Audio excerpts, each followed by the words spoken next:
Ensuite, après l'outil de recadrage, il y a la pipette qui est très intéressante aussi. Alors, bon, c'est très simple, je suppose que vous connaissez. Ça prend une couleur, ça vous la met sur votre couleur de premier plan. Bon, faut savoir que dans Photoshop, il y a deux couleurs à chaque fois, premier et second plan. Ça veut absolument rien dire dans la majorité des cas, hein, c'est juste deux couleurs que vous avez enregistrées. Sauf quand vous voulez faire par exemple un dégradé où il va aller de la couleur du fond jusqu'à la couleur du premier plan. Vous pouvez réinitialiser les couleurs là, les intervertir. Vous pouvez appuyer sur X pour les intervertir aussi, ça peut être un raccourci utile.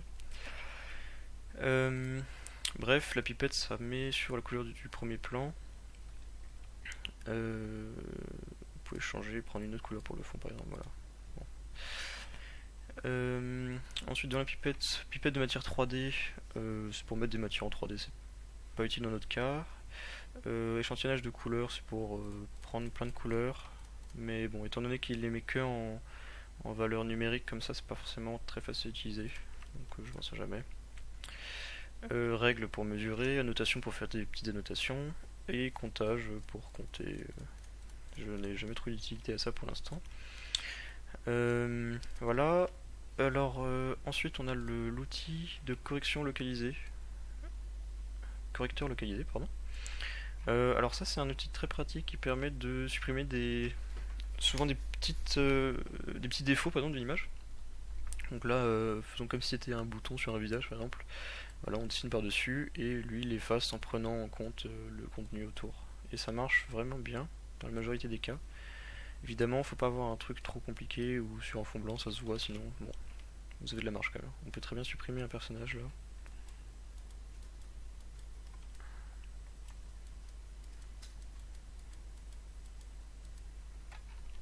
C'est un peu sale.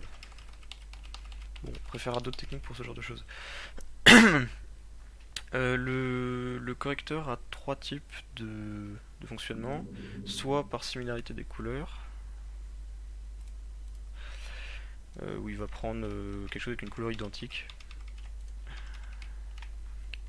Enfin, suivant la couleur qu'il y a derrière, et ben en fait il va prendre des morceaux d'image, pareil, ça ressemble un peu au contenu pris en compte.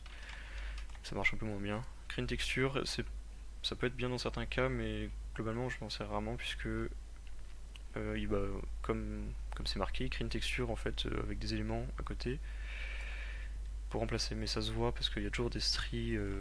Bon, ça peut servir peut-être si c'est un vêtement, comme ça on garde un petit peu la couture, tout ça. Ça peut être sympa. Quand tu prends en compte, le plus simple et le plus pratique, je dirais, où il fusionne un peu les deux pour remplir. Voilà. Échantillonner tous les calques, c'est toujours la même chose. L'outil correcteur qui permet en fait, de prendre un élément quelque part, de le mettre ailleurs, et il va s'arranger pour le fusionner le mieux possible à l'image. Ça peut être utile. L'outil pièce, en fait on prend une zone, et puis ensuite on glisse à l'intérieur. Ensuite on glisse, et en fait on va dire avec quoi on veut remplacer cette zone. Et lui va s'arranger pour adapter le truc. Mais c'est pas très pratique, ça marche pas très bien je trouve. Et déplacement basé sur le contenu, qui est assez inutile je trouve. En fait il enlève le morceau, et ensuite il remplace ce qui était là par ce qu'il trouve autour pour remplir en fait. Je comprends pas trop l'utilité de cet outil, donc je m'en sers jamais. L'outil rouge, vous avez compris, vous comprenez je pense. Le pinceau, c'est très simple. Voilà, c'est un pinceau. Voilà, vous pouvez prendre des couleurs, modifier. Ici, vous avez tous vos pinceaux. Des pinceaux très simples, ronds, à des pinceaux un peu plus complexes, qui servent surtout si vous avez une tablette graphique. Hein. Ça vous permet donner un effet vraiment réaliste. Des aérographes, des crayons, un petit peu de papier réaliste aussi, et ce qu'on appelle des brushes en fait, où c'est pas un pinceau, c'est une image, et qui peut changer régulièrement en fait, ça dépend. Et ça peut être utile dans certains cas. Bon là pour faire des feuilles, oui pourquoi pas pour faire des feuilles mortes sur le sol. Pour faire de l'herbe ça peut être cool. Bon, en changeant la couleur évidemment. Et évidemment, on peut télécharger plein de brushes sur internet, il y en a pour absolument tout. Par exemple, là j'ai des brushes de marque de sang. Voilà. Donc si je prends ça, je prends du rouge un peu. Voilà, je vais faire. C'est un peu comme utiliser une image, mais c'est un peu plus simple d'utilisation, je dirais. Donc c'est plutôt pratique, ouais. Pour revenir dans ce menu, on peut réinitialiser les formes après. Voilà, comme ça, si jamais vous faites n'importe quoi, tout revient dans l'ordre. Voilà, ça c'est pratique. Au passage, le raccourci que j'utilise là pour faire ça, c'est Alt plus clic droit. En montant, en descendant, on change la dureté du pinceau. Donc la dureté, c'est, vous voyez ici, c'est net ou un peu flou en quelque sorte. Et de gauche à droite, on change le diamètre. Ça permet d'aller assez vite, c'est très bien, parce que ce menu est un petit peu difficile à utiliser, surtout qu'il faut regarder à chaque fois. Voilà. L'opacité, je vous fais pas un dessin. On dessine en restant cliqué. Ça dessine avec une opacité basse. Si on reclique, on peut repasser par-dessus. Voilà, et ça s'additionne. Au contraire, le flux, si on le descend, sans lâcher le pinceau, et ben en fait ça s'additionne tout de suite. En fait, on a besoin de lâcher, de recliquer pour ça fait un effet un peu plus aérosol et plus réaliste en fait, plus crayon. Voilà, à vous d'essayer de voir ce qui vous plaît. C'est surtout utile avec une tablette aussi quand on peut gérer la pression par exemple. Ensuite, il y a l'outil crayon qui est plus ou moins inutile. Hein.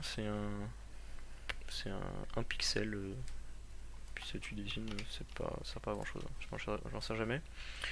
Le remplacement de couleurs, il y a des méthodes beaucoup plus simples que ça pour faire ce que ça fait. Tiens, c'est resté ça.